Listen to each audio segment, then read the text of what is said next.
बहुत ही सत्कारयोग गुरु रूप गुरु सवारे खालसा जी, आओ सब तो पहला गुरुदेव पातशाह की बख्शिश पवित्र फतेह बुलंद करिए। सत्कार सहित आखना जी वाहिगुरू जी का खालसा वाहिगुरू जी की फतेह। 15 अगस्त का दिहाड़ा देश के विच मनाया जाता है आज़ादी दिवस के रूप दे विच, पर एक कौमीयत इसनूं आज़ादी दे नाल नहीं बल्कि एक गुलामी तो दूजी गुलामी दे सफ़र के रूप दे विच वेखदी है। उसनूं अतीत दे विच होया अपना उजाड़ा याद आ जाता है, थोड़ा बहुता नहीं। तकरीबन वख-वख स्रोतां के मुताबिक 10 तो 15 लाख लोगों का कतल ते अरबां खरबां की जायदाद। इस दे बावजूद भी 2% सिख कौम कुर्बानियां ते शहादतां दे नाल इस देश की आज़ादी के खजाने नूं भरदी है 90% अपना खून डोल के। पर जदों 90% इलाके दे उपर हुकूमत उन्हां लोकां दी बनदी है जिहड़े लोग साडे नाल कीते होए इकरार, साडे नाल कीते वादे, साडे नाल कीते प्रण भुल जाते हैं, तो वह उसे 2% के करीब इलाके दे विच भी उस कौम नूं आज़ादी का निग मानण का हक नहीं देंदे। खैर ये तो एक वक्री गल है। उस कौमीयत के उपर एक होर इल्ज़ाम मढ़ दिता जाता है। इल्ज़ाम मढ़न वाले कौन ने? नकली क्रांतिकारी, नकली विद्रोही ते नकली इतिहासकार। इतिहासकारी की जो मैं गल करा तो राष्ट्रीय स्वयं सेवक संघ की सिख शाखा राष्ट्रीय सिख संगत के वलों कढ़े जाते मासिक पत्र रवानी दे विच 1999 दे विच एक विचार पेश किया जाता है उस कौम के बारे जिस कौम की बदौलत ये लोग अज राज भाग मान रहे हैं। उस लेख दे विच कहा जाता है कि जेकर 1857 की आज़ादी की जंग दे विच सिख अंग्रेज़ों का साथ ना दिंदे तो देश पहला ही आज़ाद हो जाना सी। भाव कि 1947 दे विच जिहड़ा आज़ाद होया है ये 1857 दे विच 90 साल पहला ही आज़ाद हो जाना सी जेकर सिख अंग्रेज़ों का साथ ना देंदे। भाव कि जेकर इस देश के लोगों को 90 साल वध गुलामी भोगनी पई है तो उहदे दोषी सिख ने। हुण पहला सवाल इन्हां नूं ये करे कि जिस वेले 1849 दे विच सिख राज जांदा है तो उहदे तो बाद जे मैं मुदकी दी, सभरावां दी, चेलियां वाले दी, गुजरात दी, अलीवाल दी जंग छड्ड भी देवां ते बाबा महाराज सिंह जदों सरकारे खालसा दे उस राज की आज़ादी का झंडा चुकते हैं, परचम बुलंद करते हैं, तो वह अपनी खुस्से हुए राज नूं वापस लैण दे वास्ते सी, तुहाडे वास्ते नहीं सी। ये तो पता नहीं लगा किहड़े वेले साडी अपने सरकारे खालसा नूं वापस लैण दी जंग इस देश की आज़ादी दे नाल जुड़ गई ते असी अपनी किस्मत नूं अपनी कुछ आगूआं दी नाकामी दे करके इस देश दे नाल जोड़ दिया। हुण आ जाइए 1857। बेशक कि कुछ गैर सिख निरपक्ष इतिहासकार भी ये गल कहंदे ने कि यह एक छोटी जी बगावत सी, कोई आज़ादी की जंग नहीं सी। इसनूं आज़ादी की जंग बनाया किन्ने? देश की आज़ादी दे विच सब तो वध माफ़ीनामे अंग्रेज़ों नूं दे के माफ़ी मंगण वाला अज दा नवीनतम आज़ादी घुलाटिया वीर सावरकर, जिसने हिंदू महासभा बनाई सी ते जिस तो बाद दे विच राष्ट्रीय स्वयं सेवक संघ होने दे विच आया। सावरकर अपनी लिखी 1857 की वाली किताब दे विच ये गल लिखदा है कि ये आज़ादी की जंग सी। पर चाहे आरसी मजूमदार वर्गे इतिहासकार हों, इत्थों तक कि जादूनाथ सरकार, इत्थों तक कि सुरिंदर नाथ सैन, तो जेकर इन्हां सारियां दा एक वड्डा निचोड़ पढ़ना होवे ते ਡਾਕਟਰ ਗੰਡਾ ਸਿੰਘ ਹੁਣਾਂ ਦਾ ਲਿਖਿਆ ਹੋਇਆ ਇੱਕ ਛੋਟਾ ਜਿਹਾ ਕਿਤਾਬਚਾ, ਜਿਹਦੇ ਵਿੱਚ ਬਹੁਤ ਕੁਝ ਤੁਹਾਡੇ ਸਾਹਮਣੇ ਆ ਜਾਵੇਗਾ। ਪਰ ਫਿਰ ਵੀ ਮੈਂ ਕੁਝ ਪੜਾਵਾਂ ਦੇ ਵਿੱਚ ਇਸ ਗੱਲ ਨੂੰ ਸਮਝਾਉਣ ਦਾ ਯਤਨ ਜ਼ਰੂਰ ਕਰਾਂਗਾ ਕਿ ਜਿਹੜਾ ਸਿੱਖਾਂ ਦੇ ਉੱਪਰ ਇਹਨਾਂ ਅਖੌਤੀ ਤੇ ਨਕਲੀ ਕ੍ਰਾਂਤੀਕਾਰੀਆਂ ਦੇ ਵੱਲੋਂ ਦੋਸ਼ ਲਾਇਆ ਜਾ ਰਿਹਾ, ਉਹਦੇ ਪਿੱਛੇ ਸੱਚਾਈ ਕਿੰਨੀ ਕੁ ਹੈ।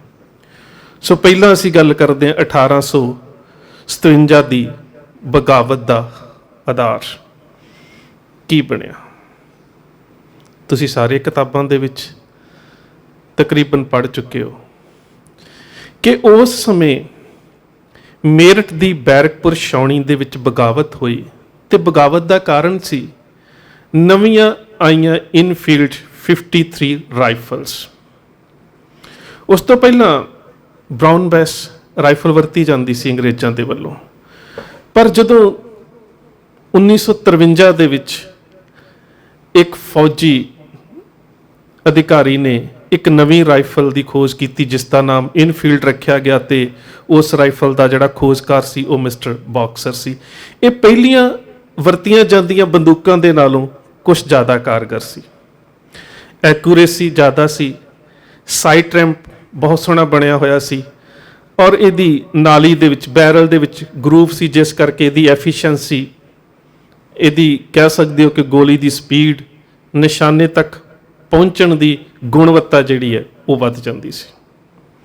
ਸੋ ਇਸ ਕਰਕੇ ਅੰਗਰੇਜ਼ਾਂ ਨੇ ਜਿਹੜੀਆਂ ਪੁਰਾਣੀਆਂ ਆਪਣੀਆਂ ਬੰਦੂਕਾਂ ਸੀ ਉਹਨਾਂ ਦੀ ਜਗ੍ਹਾ ਦੇ ਉੱਪਰ ਇਨਫੀਲਡ ਜਿਹੜੀਆਂ ਰਾਈਫਲ ਸੀ ਇਹਨਾਂ ਨੂੰ ਰਿਪਲੇਸ ਕੀਤਾ। ਹੁਣ ਜਿਹੜੀਆਂ ਪਹਿਲੀਆਂ ਬਰਾਊਨ ਬੇਸ ਰਾਈਫਲ ਸੀ ਉਹਨਾਂ ਦੇ ਵਿੱਚ ਪਹਿਲਾਂ ਬਰੂਦ ਪਾਇਆ ਜਾਂਦਾ ਸੀ, ਉਸ ਤੋਂ ਬਾਅਦ ਗੋਲੀ, ਤੇ ਫਿਰ ਉਸ ਨੂੰ ਕਹਿ ਸਕਦੇ ਹੋ ਕਿ ਗੋਲੀ ਨੂੰ ਉੱਥੇ ਸੈੱਟ ਕਰਨ ਤੋਂ ਬਾਅਦ ਅੱਗ ਲਗਾਈ ਜਾਂਦੀ ਸੀ, ਘੋੜਾ ਦਾਗਿਆ ਜਾਂਦਾ ਸੀ। ਉਸ ਤੋਂ ਬਾਅਦ ਜਿਹੜੀਆਂ ਇਹ ਨਵੀਆਂ ਰਾਈਫਲ ਆਈਆਂ, ਇਹਨਾਂ ਰਾਈਫਲਾਂ ਦੇ ਵਿੱਚ ਦੂਜੀਆਂ ਦੇ ਨਾਲੋਂ ਅੰਤਰ ਇਹ ਸੀ ਕਿ ਇਹਦੇ ਵਿੱਚ ਬਰੂਦ ਔਰ ਗੋਲੀ ਇੱਕ ਖਾਸ ਕਹਿ ਸਕਦੇ ਹੋ ਕਿ ਗੱਤੇ ਦੀ ਬਣੀ ਹੋਈ ਡੱਬੀ ਦੇ ਵਿੱਚ ਸਨ, ਤੇ ਬਾਰ-ਬਾਰ ਜਿਹੜਾ ਸੀ ਉਹ ਮਿਣਤੀ ਨਹੀਂ ਸੀ ਕਰਨੀ ਪੈਂਦੀ, ਇੱਕੋ ਵਾਰੀ ਹੀ ਉਸ ਨੂੰ ਇੱਕ ਪਾਸਿਓਂ ਤੋੜ ਕੇ ਬਰੂਦ ਭਰ ਲਿਆ ਜਾਂਦਾ ਸੀ, ਦੂਸਰੇ ਪਾਸਿਓਂ ਖੋਲ ਕੇ ਗੋਲੀ ਭਰ ਲਈ ਜਾਂਦੀ ਸੀ, ਤੇ ਉਸ ਨੂੰ ਉਹਦੇ ਵਿੱਚ ਠੋਕ ਕੇ ਜਿਹੜਾ ਸੀਗਾ ਚਲਾਉਣ ਦੇ ਵਾਸਤੇ ਵੀ ਜਿਹੜਾ ਸੀਗਾ, ਜਿਹਨੂੰ ਅਸੀਂ ਕੁਛ ਥਾਵਾਂ ਦੇ ਉੱਪਰ ਸਟ੍ਰਾਈਕ ਕੈਪਸ ਵੀ ਆਉਂਦਾ ਹੈ, ਕਿਤੇ ਇਗਨੀਸ਼ਨ ਕੈਪ ਵੀ ਲਿਖਿਆ ਹੁੰਦਾ ਹੈ, ਤੇ ਕਈਆਂ ਥਾਵਾਂ ਦੇ ਉੱਪਰ ਕਹਿ ਸਕਦੇ ਹੋ ਕਿ ਜਿਨ੍ਹਾਂ ਨੂੰ ਅੱਜ ਅਸੀਂ ਕਾਰਤੂਸ ਦੇ ਵਿੱਚ ਪ੍ਰਾਈਮਰ ਕਹਿ ਦਿੰਦੇ ਹਾਂ, ਜਿਹੜਾ ਕਿ ਬਰੂਦ ਨੂੰ ਅੱਗ ਲਗਾਉਂਦਾ ਹੈ, ਉਹ ਵੀ ਇੱਕ ਵੱਖਰੀ ਕਿਸਮ ਦਾ ਆ ਗਿਆ ਸੀ। ਸੋ ਭਾਵ ਕਿ ਪਹਿਲੀਆਂ ਦੇ ਨਾਲੋਂ ਕਾਰਗਰ ਰਾਈਫਲਾਂ ਸੀ, ਤੇ 1856 ਦੇ ਵਿੱਚ ਇਹ ਹਿੰਦੁਸਤਾਨ ਦੇ ਵਿੱਚ ਲੈ ਆਂਦੀਆਂ। ਵੈਸੇ ਇਸ ਤੋਂ ਪਹਿਲਾਂ ਇਸ ਨੂੰ ਕੁਝ ਹੋਰ ਦੇਸ਼ਾਂ ਦੇ ਵਿੱਚ ਵੀ ਛੋਟੀਆਂ ਲੜਾਈਆਂ ਦੇ ਵਿੱਚ ਪਰਖਿਆ ਗਿਆ, ਪਰ ਜਦੋਂ 1856 ਦੇ ਵਿੱਚ ਬ੍ਰਿਟਿਸ਼ ਫੌਜ ਨੇ ਇਹ ਹਿੰਦੁਸਤਾਨ ਦੇ ਵਿੱਚ ਲਿਆਂਦੀਆਂ ਤਾਂ ਇਹਨਾਂ ਦੇ ਪਹਿਲੇ ਕੁਝ ਕਾਰਤੂਸ ਤਾਂ ਨਾਲ ਹੀ ਆਏ, ਤੇ ਉਸ ਤੋਂ ਬਾਅਦ ਇਹਨਾਂ ਨੇ ਜਿਉਂ-ਜਿਉਂ ਇਹਨਾਂ ਦੀ ਤਕਸੀਮ ਆਪਣੀਆਂ ਰੈਜੀਮੈਂਟਾਂ ਦੇ ਵਿੱਚ ਕੀਤੀ, ਇਹਨਾਂ ਨੂੰ ਚਲਾਉਣ ਦੀ ਸਿਖਲਾਈ ਦੇਣ ਦੇ ਵਾਸਤੇ ਤੇ ਇਹਨਾਂ ਦੇ ਕਾਰਤੂਸ ਤਿਆਰ ਕਰਨ ਦੇ ਵਾਸਤੇ ਵੀ ਇੱਥੇ ਹੀ ਜਿਹੜੀਆਂ ਫੈਕਟਰੀਆਂ ਸੀ, ਜਿਨ੍ਹਾਂ ਦੇ ਵਿੱਚ ਡਮਡਮ ਦੀ ਸੀਗੀ, ਕਲਕੱਤਾ ਦੀ ਸੀ, ਮੇਰਠ ਦੀ ਸੀ, ਜਿਹੜੀਆਂ ਇੱਥੋਂ ਦੀਆਂ ਆਰਡੀਨੈਂਸ ਫੈਕਟਰੀਆਂ ਸੀ, ਉਹਨਾਂ ਨੂੰ ਜਿਹੜੇ ਸੀ ਉਹ ਅਧਿਕਾਰ ਦੇ ਦਿੱਤੇ ਗਏ, ਤੇ ਇੱਕ ਅਫਵਾਹ ਦੀ ਸ਼ੁਰੂਆਤ ਹੋਈ। ਡਮਡਮ ਜਿਹੜਾ ਇਹਨਾਂ ਦਾ ਸਿਖਲਾਈ ਕੇਂਦਰ ਸੀ, ਜਿੱਥੇ ਇਹ ਕਾਰਤੂਸ ਬਣਾਏ ਵੀ ਜਾਂਦੇ ਸੀ। ਮੈਂ ਤੁਹਾਨੂੰ ਥੋੜ੍ਹਾ ਜਿਹਾ ਸਮਝਾਉਣ ਦੇ ਵਾਸਤੇ ਦੱਸ ਦਿੰਦਾ ਕਿ ਇਹ ਰੈਪਲੀਕਾ ਹੈ ਉਸ ਕਾਰਤੂਸ ਦਾ, ਇਸ ਤਰ੍ਹਾਂ ਦਾ ਹੁੰਦਾ ਸੀ। ਇਹਦੇ ਇਸ ਪਾਸੇ ਉੱਪਰਲੇ ਪਾਸੇ ਬਰੂਦ ਹੁੰਦਾ ਸੀ, ਹੇਠਲੇ ਪਾਸੇ ਗੋਲੀ ਹੁੰਦੀ ਸੀ। ਅਫਵਾਹ ਜਿਹੜੀ ਫੈਲੀ ਜਾਂ ਉਹਦੇ ਪਿੱਛੇ ਕਿੰਨੀ ਅਸਲੀਅਤ ਸੀ, ਇਹਦੇ ਬਾਰੇ ਸਾਨੂੰ ਸਰੋਤਾਂ ਦੇ ਵਿੱਚ ਕੁਝ ਬਹੁਤਾ ਤਾਂ ਨਹੀਂ ਮਿਲਦਾ, ਪਰ ਸੁਰਿੰਦਰਨਾਥ ਸੇਨ ਆਪਣੀ ਕਿਤਾਬ ਦਾ ਮਿਊਟਨੀ ਆਫ 1857 ਦੇ ਵਿੱਚ ਇਹ ਗੱਲ ਲਿਖਦਾ ਹੈ ਕਿ ਇਹ ਜਿਹੜੇ ਕਾਰਤੂਸ ਸੀਗੇ, ਇਹਨਾਂ ਨੂੰ ਚਲਾਉਣ ਦੇ ਵਾਸਤੇ ਮੂੰਹ ਦੇ ਨਾਲ ਖੋਲ੍ਹਣਾ ਪੈਂਦਾ ਸੀ। ਵੈਸੇ ਅਸੀਂ ਹੱਥ ਦੇ ਨਾਲ ਵੀ ਇਸ ਤਰ੍ਹਾਂ ਖੋਲ੍ਹ ਸਕਦੇ ਹਾਂ, ਇਸ ਤਰ੍ਹਾਂ ਦੇ ਨਾਲ, ਤੇ ਇਹਦੇ 'ਚੋਂ ਬਰੂਦ ਬਾਹਰ ਡਿੱਗ ਜਾਂਦਾ ਹੈ, ਪਰ ਇਸ ਨੂੰ ਮੂੰਹ ਦੇ ਨਾਲ ਜਿਹੜਾ ਉਹ ਖੋਲ੍ਹਣਾ ਪੈਂਦਾ ਸੀ। ਤੇ ਇਹ ਕਾਰਤੂਸ ਸਲਾਬ ਦੇ ਨਾਲ, ਸਿਲ ਦੇ ਨਾਲ ਖਰਾਬ ਨਾ ਹੋਣ, ਇਹਦੇ ਵਿੱਚ ਜਿਹੜੀ ਹੈ ਗਰੀਸ ਲਗਾਈ ਜਾਂਦੀ ਸੀ। ਦੂਸਰੀ ਉਹ ਗਰੀਸ ਇਸ ਕੰਮ ਆਉਂਦੀ ਸੀ ਕਿ ਜਦੋਂ ਗੋਲੀ ਇਹਦੇ ਦੂਸਰੇ ਪਾਸੇ ਹੁੰਦੀ ਸੀ ਤੇ ਉਹ ਗੋਲੀ ਨੂੰ ਵਿੱਚੋਂ ਕੱਢਣ ਦੇ ਵਾਸਤੇ ਕਿ ਉਹ ਜਲਦੀ ਨਿਕਲ ਜਾਵੇ, ਇਹਦੇ ਦੂਸਰੇ ਪਾਸੇ ਜਿਹੜੀ ਸੀ ਉਹ ਗਰੀਸ ਲਗਾਈ ਜਾਂਦੀ ਸੀ। ਭਾਵ ਇਹਦੇ ਇੱਕ ਪਾਸੇ ਬਰੂਦ ਹੁੰਦਾ ਸੀ, ਦੂਜੇ ਪਾਸੇ ਗੋਲੀ ਹੁੰਦੀ ਸੀ। ਇੱਕ ਪਾਸੇ ਨਾਲੀ ਦੇ ਵਿੱਚ ਬਰੂਦ ਪਾ ਲਿਆ ਜਾਂਦਾ ਸੀ, ਦੂਜੇ ਪਾਸੇ ਮੂੰਹ ਨਾ ਖੋਲ ਕੇ ਗੋਲੀ ਜਿਹੜੀ ਉਹ ਨਾਲੀ 'ਚ ਪਾ ਕੇ ਤੇ ਉਸ ਨੂੰ ਚਲਾ ਦਿੱਤਾ ਜਾਂਦਾ ਸੀ। ਭਾਵ ਕਿ ਇੱਕੋ ਦੇ ਵਿੱਚ ਹੀ ਦੋਵੇਂ ਚੀਜ਼ਾਂ ਸਨ। ਹੁਣ ਇਹ ਘਟਨਾ ਜਿਹੜੀ ਸ਼ੁਰੂ ਹੋਈ ਇਸ ਦੇ ਬਾਰੇ ਸੁਰਿੰਦਰਨਾਥ ਸੇਨ ਲਿਖਦੇ ਨੇ ਕਿ ਇੱਕ ਗੈਰ ਬ੍ਰਾਹਮਣ ਸਿਪਾਹੀ ਨੇ ਇੱਕ ਬ੍ਰਾਹਮਣ ਸਿਪਾਹੀ ਨੂੰ ਕਿਹਾ ਕਿ ਸਿਖਲਾਈ ਕਰਨ ਤਾਂ ਇੱਥੇ ਆਇਓ, ਪਰ ਤੁਹਾਨੂੰ ਇਹ ਪਤਾ ਹੈ ਕਿ ਜਿਹੜਾ ਕਾਰਤੂਸ ਮੂੰਹ ਦੇ ਨਾਲ ਖੋਲਦੇ ਹੋ ਉਹਦੇ ਵਿੱਚ ਜਿਹੜੀ ਗਰੀਸ ਹੈ, ਜਿਹੜੀ ਮੋਬਾਈਲੇਸ਼ਨ ਵਾਸਤੇ ਜਿਹੜਾ ਉਹਨਾਂ ਨੇ ਕਹਿ ਸਕਦੇ ਹੋ ਕਿ ਪਦਾਰਥ ਲਾਇਆ ਹੋਇਆ ਹੈ, ਉਹ ਜਿਹੜੀ ਹੈ ਉਹ ਗਊ ਤੇ ਸੂਰ ਦੀ ਚਰਬੀ ਹੈ। ਇਹ ਅਫਵਾਹ ਫੈਲਦੀ ਫੈਲ ਗਈ। ਅਖੀਰ ਇੱਥੋਂ ਤੱਕ ਕਿ ਧਰਮ ਸਭਾ ਕਲਕੱਤਾ ਦੇ ਵਿੱਚ ਬਕਾਇਦਾ ਤੌਰ ਦੇ ਉੱਪਰ ਇਸ ਗੱਲ ਦੇ ਉੱਪਰ ਚਰਚਾ ਹੋਈ ਤੇ ਅੰਗਰੇਜ਼ਾਂ ਨੂੰ ਸੁਨੇਹਾ ਵੀ ਦਿੱਤਾ ਗਿਆ ਕਿ ਇਸ ਦੇ ਨਾਲ ਦੋ ਕੌਮੀਅਤਾਂ ਜਿਹੜੀਆਂ ਕਿ ਫੌਜ ਦੇ ਵਿੱਚ ਨੌਕਰੀ ਕਰ ਰਹੀਆਂ ਨੇ, ਚਾਹੇ ਉਹ ਮੁਸਲਮਾਨ ਨੇ ਚਾਹੇ ਉਹ ਹਿੰਦੂ ਨੇ, ਇੱਕ ਜਿਹੜਾ ਉਹ ਗਊ ਦਾ ਮਾਸ ਨਹੀਂ ਖਾਂਦਾ, ਦੂਸਰਾ ਸੂਰ ਦਾ ਮਾਸ ਨਹੀਂ ਖਾਂਦਾ, ਉਹਨਾਂ ਦੀਆਂ ਜਿਹੜੀਆਂ ਧਾਰਮਿਕ ਭਾਵਨਾਵਾਂ ਨੇ ਉਹਨਾਂ ਦੇ ਭੜਕਣ ਦਾ ਜਿਹੜਾ ਉਹ ਖਤਰਾ ਹੈ। ਇਸ ਕਰਕੇ ਇਹਦੇ ਵਿੱਚ ਸੁਧਾਰ ਕੀਤਾ ਜਾਵੇ। ਪਰ ਫਿਰ ਵੀ ਅਫਵਾਹ ਫੈਲਦੀ ਗਈ। ਅਖੀਰ ਇੱਕ ਕਹਿ ਸਕਦੇ ਹੋ ਕਿ ਰੈਜੀਮੈਂਟ ਦੇ ਇੱਕ ਸਿਪਾਹੀ ਮੰਗਲ ਪਾਂਡੇ ਨੇ ਇੱਕ ਅੰਗਰੇਜ਼ ਅਫਸਰ ਮਿਸਟਰ ਬਾਗ ਨੂੰ ਜ਼ਖਮੀ ਕਰ ਦਿੱਤਾ ਗੋਲੀ ਚਲਾ ਕੇ। 8 ਅਪ੍ਰੈਲ ਦੀ ਇਹ ਘਟਨਾ ਦੇ ਵਿੱਚ ਉਸ ਨੂੰ ਫਾਂਸੀ ਦੇ ਦਿੱਤੀ ਗਈ, 8 ਅਪ੍ਰੈਲ 1857 ਨੂੰ। ਪਰ ਇਹ ਜਿਹੜੀ ਕਹਿ ਸਕਦੇ ਹੋ ਕਿ ਅਫਵਾਹ ਖਤਮ ਨਾ ਹੋਈ, ਭਾਵੇਂ ਕਿ 23 ਫਰਵਰੀ 1857 ਦੀ ਟਾਈਮਜ਼ ਅਖਬਾਰ ਦਾ ਹਵਾਲਾ ਦੇ ਕੇ ਸੁਰਿੰਦਰਨਾਥ ਸੈਨ ਨੇ ਇੱਕ ਗੱਲ ਬੜੀ ਅਹਿਮ ਕਹੀ ਹੈ, ਉਹਨੂੰ ਸਮਝਣ ਦੀ ਬੜੀ ਲੋੜ ਹੈ। ਉਹਦੇ ਵਿੱਚ ਉਹ ਇਹ ਗੱਲ ਲਿਖਦਾ ਹੈ ਕਿ ਇਹ ਜਿਹੜੇ ਕਾਰਤੂਸ ਸੀ ਇਹਨਾਂ ਦੇ ਵਾਸਤੇ ਜਿਹੜੀ ਉਹ ਗਰੀਸ ਸੀ ਜਾਂ ਜਿਹੜੀ ਉਹ ਚਰਬੀ ਸੀ ਉਹ ਪ੍ਰਾਪਤ ਕਰਨ ਦੇ ਵਾਸਤੇ ਜਿਹੜਾ ਠੇਕਾ ਦਿੱਤਾ ਗਿਆ ਉਹ ਇੱਕ ਬੰਗਾਲੀ ਬ੍ਰਾਹਮਣ ਨੂੰ ਦਿੱਤਾ ਗਿਆ ਤੇ ਉਸ ਬੰਗਾਲੀ ਬ੍ਰਾਹਮਣ ਨੂੰ ਕਿਹਾ ਗਿਆ ਕਿ ਮਟਨ ਦੀ ਜਿਹੜੀ ਚਰਬੀ, ਭਾਵ ਕਿ ਜਿਹੜੀ ਬੱਕਰੇ ਦੇ ਵਿੱਚੋਂ ਜਿਹੜੀ ਚਰਬੀ ਨਿਕਲਦੀ ਹੈ ਉਹ ਸਪਲਾਈ ਕਰਨੀ ਹੈ। ਪਰ ਉਹ ਮਹਿੰਗੀ ਹੋਣ ਕਰਕੇ ਸ਼ਾਇਦ ਉਸ ਨੇ ਸਸਤਾ ਕਹਿ ਸਕਦੇ ਕਿ ਵਿਕਲਪ ਲੱਭਿਆ ਤੇ ਉਸ ਨੇ ਸਸਤੇ ਬਦਲਾਅ ਦੇ ਰੂਪ ਦੇ ਵਿੱਚ ਸੂਰ ਦੀ ਅਤੇ ਗਊ ਦੀ ਚਰਬੀ ਦਾ ਇਸਤੇਮਾਲ ਕੀਤਾ। ਹੁਣ ਪਹਿਲੀ ਗੱਲ ਤੇ ਇਹ ਹੈ ਕਿ ਇਹਨਾਂ ਕਾਰਤੂਸਾਂ ਦੇ ਵਿੱਚ ਜਿਹੜੀ ਚਰਬੀ ਦਾ ਇਸਤੇਮਾਲ ਕੀਤਾ ਗਿਆ ਉਹਨੂੰ ਚਰਬੀ ਨੂੰ ਸਪਲਾਈ ਕਰਨ ਵਾਲਾ ਠੇਕੇਦਾਰ ਬ੍ਰਾਹਮਣ ਸੀ। ਬਗਾਵਤ ਹੋਈ ਫਿਰ 9 ਮਈ 1857 ਨੂੰ ਤਕਰੀਬਨ ਮੇਰਠ ਦੀ ਬੈਰਕਪੁਰ ਛਾਉਣੀ ਦੇ ਵਿੱਚ 80 ਦੇ ਵਿੱਚੋਂ 75 ਜਿਹੜੇ ਸਿਪਾਹੀ ਸੀ ਉਹਨਾਂ ਨੇ ਬਗਾਵਤ ਕੀਤੀ, ਲੜਾਈ ਹੋਈ, ਗੋਲੀਆਂ ਚੱਲੀਆਂ।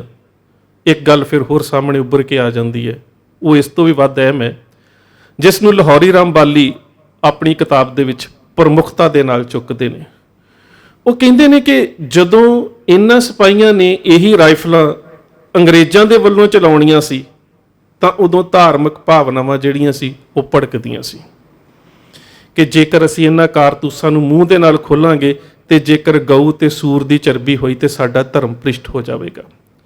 ਪਰ ਜਦੋਂ ਅੰਗਰੇਜ਼ਾਂ ਦੇ ਖਿਲਾਫ ਬਗਾਵਤ ਕੀਤੀ ਗਈ ਉਦੋਂ ਕੋਤਖਾਨੇ ਦੇ ਵਿੱਚੋਂ, ਭਾਵ ਕਿ ਅਸਲੇਖਾਨੇ ਦੇ ਵਿੱਚੋਂ ਇਹੀ ਰਾਈਫਲਾਂ ਜਿਹੜੀਆਂ ਸੀਗੀਆਂ ਬਗਾਵਤੀ ਲੋਕਾਂ ਨੇ ਚੁੱਕੀਆਂ ਔਰ ਇਹੀ ਰਾਈਫਲਾਂ ਜਿਹੜੀਆਂ ਨੇ ਉਹ ਅੰਗਰੇਜ਼ ਸਿਪਾਹੀਆਂ ਦੇ ਖਿਲਾਫ ਜਾਂ ਅਫਸਰਾਂ ਦੇ ਖਿਲਾਫ ਵਰਤੀਆਂ। ਕੀ ਉਦੋਂ ਇਹਨਾਂ ਦਾ ਧਰਮ ਭ੍ਰਿਸ਼ਟ ਨਹੀਂ ਹੋਇਆ?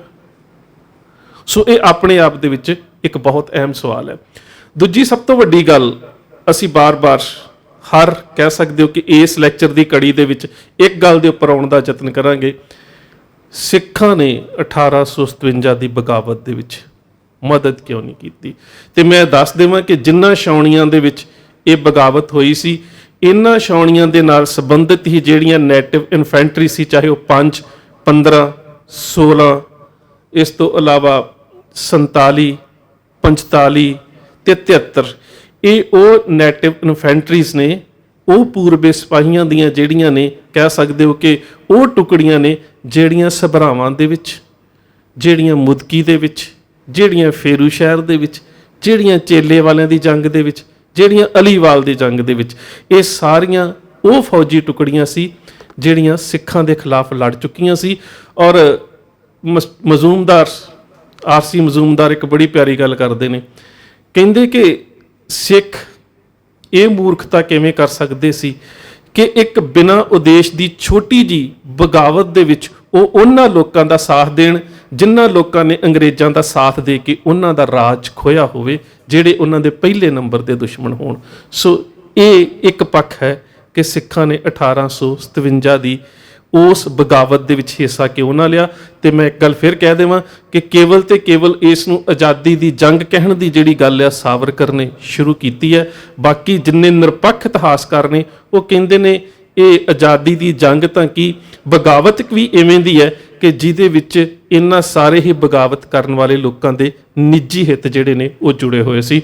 ਅਗਲੇ ਹਿੱਸੇ ਦੇ ਵਿੱਚ ਅਸੀਂ ਗੱਲ ਕਰਾਂਗੇ ਬਹਾਦਰ ਸ਼ਾਹ ਦੀ। ਸੋ ਇੰਨੀਆਂ ਕੁ ਬੇਨਤੀਆਂ ਪ੍ਰਵਾਨ। ਫਤਿਹ ਦੀ ਸਾਂਝ ਪਿਆਰ ਸਹਿਤ ਆਖਣਾ ਜੀ। ਵਾਹਿਗੁਰੂ ਜੀ ਕਾ ਖਾਲਸਾ, ਵਾਹਿਗੁਰੂ ਜੀ ਕੀ ਫਤਿਹ।